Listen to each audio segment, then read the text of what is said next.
All right, guys, welcome back to another episode of Sky Games, where we do crop dusting, aerobatic flying, and a lot of goofing off in between.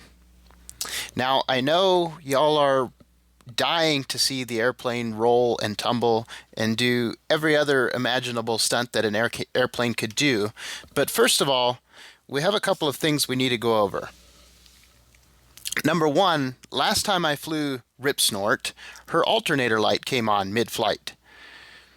So I pulled her back in the hangar and I tore off the cowling to see if I could troubleshoot my alternator problem. Now I took the alternator off and I had the alternator tested, and Mr. Testman tells me the alternator is putting out 42 amps, which should be plenty. Why then is my alternator light on? Very good question. So I reached out to the Christian Eagle Brain Trust on Facebook to see if there were any other options, anything else I could check to troubleshoot my alternator. Here is what the Facebook Brain Trust on the Christian Eagle group had to say. Bo Calibus says, turn on the alternator field switch. Well, I hate to break it to you, Bo. That's already been done. Mike McKelvey says, yo, stop complaining about the money. Actually, Mike, I'm not complaining. Anyone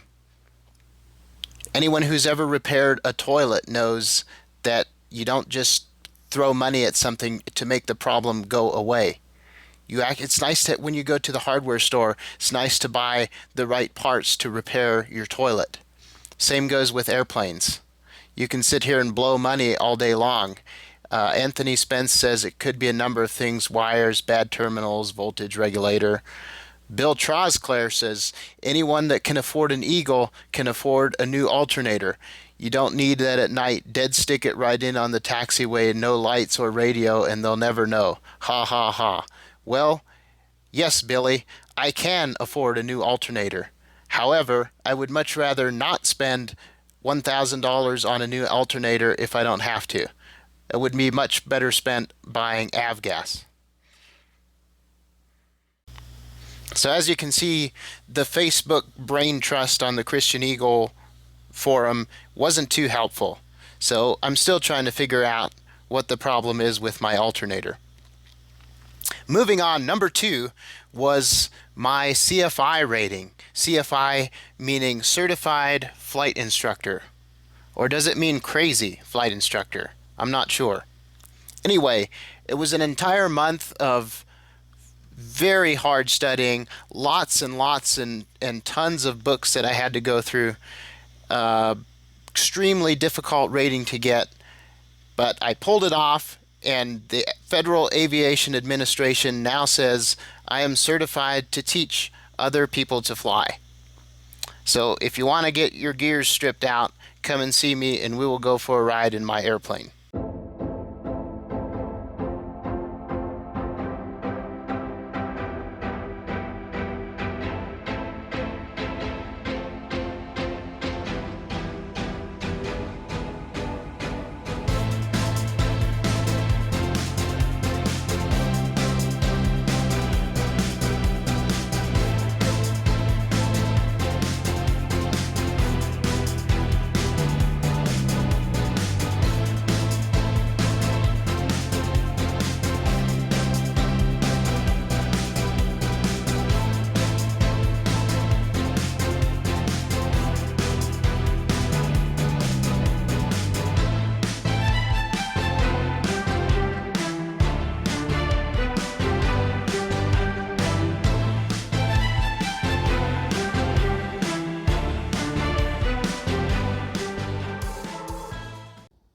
Now, the third thing I wanted to go over with you guys before we get into the fun part of the video is that it is now the end of April, beginning of May, and we are getting into the busy season. As you can see, the fields are turning green and the weeds are growing. We're out spraying weeds, we're out spraying bugs, and long hours in the cockpit of a crop duster, which gives me not as much time in the day to fly stunts and aerobatics as I would like to. I've also been out in the middle of nowhere, Nevada, with the ground sprayer, doing a little bit of ground pounding in between aerial spraying and aerobatic flying. And of course, I can't let this cut into my goofing off time.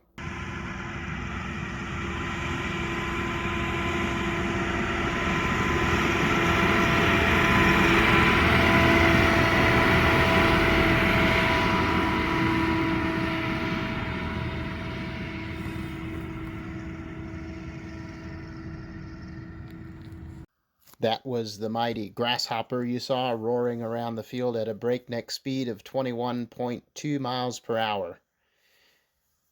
Very, very efficient machine.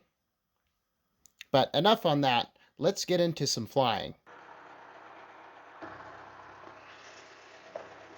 Haha, success. We're all buckled in. Now for a quick run up. We'll take the RPMs up to 1700. And before we do that, we'll make sure the canopy is closed and locked.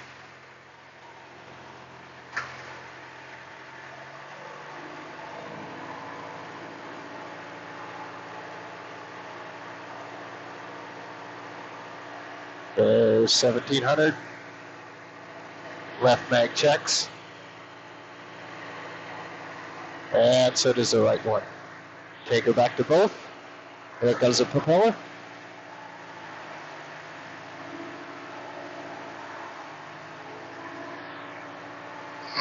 Propeller checks out. We got oil pressure, oil temperature.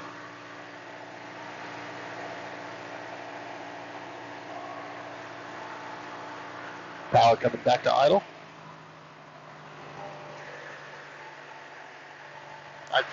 I forgot one very important item. I forgot to put in my chewing gum before I put on my helmet.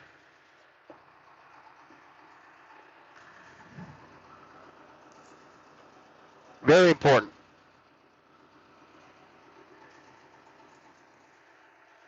Okay, run up complete before takeoff. Mixture full rich. Instruments radios check. Elevator trim neutral. Flight controls free and correct. All four corners. Canopy closed and locked. Check. RPM set to full. I'm ready to go. Are you ready to go? We'll go ahead and call Fallon traffic. Let them know we're taking off. Runway 3.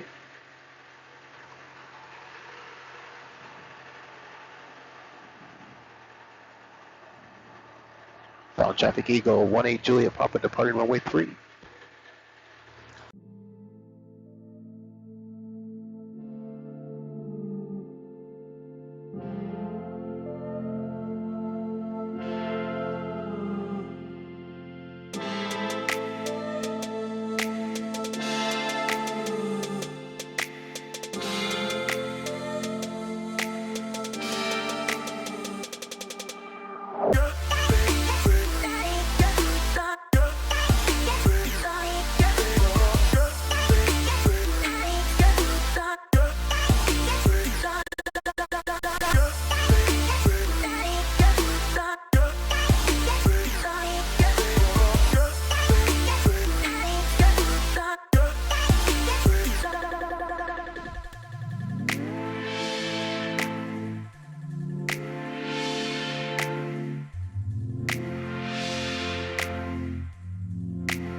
Here you can see me pulling into a hammerhead,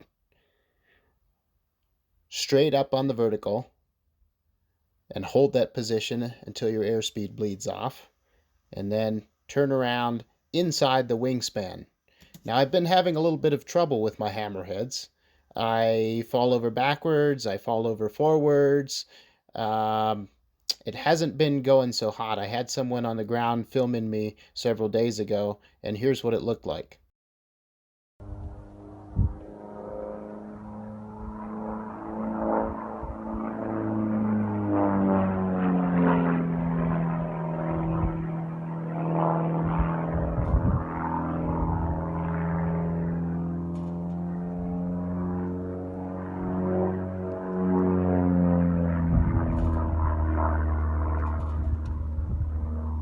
Now, a hammerhead done properly will have the airplane on the vertical going straight up, and the airplane is going to turn nose down inside of its own wingspan.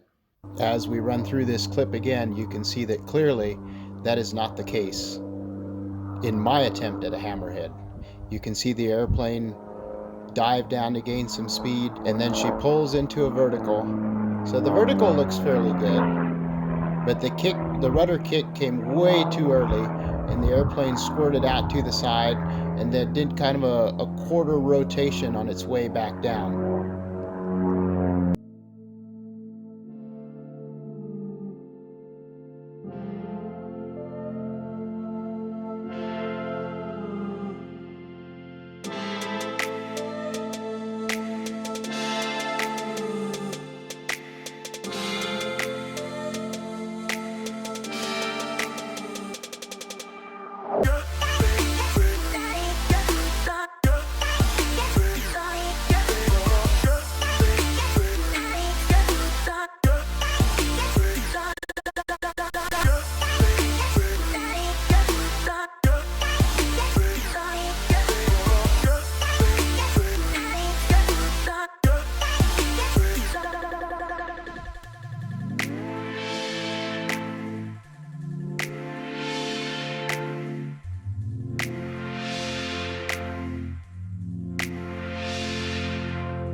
That's all for this time, folks. Thanks for watching, and we will see you next time. So long.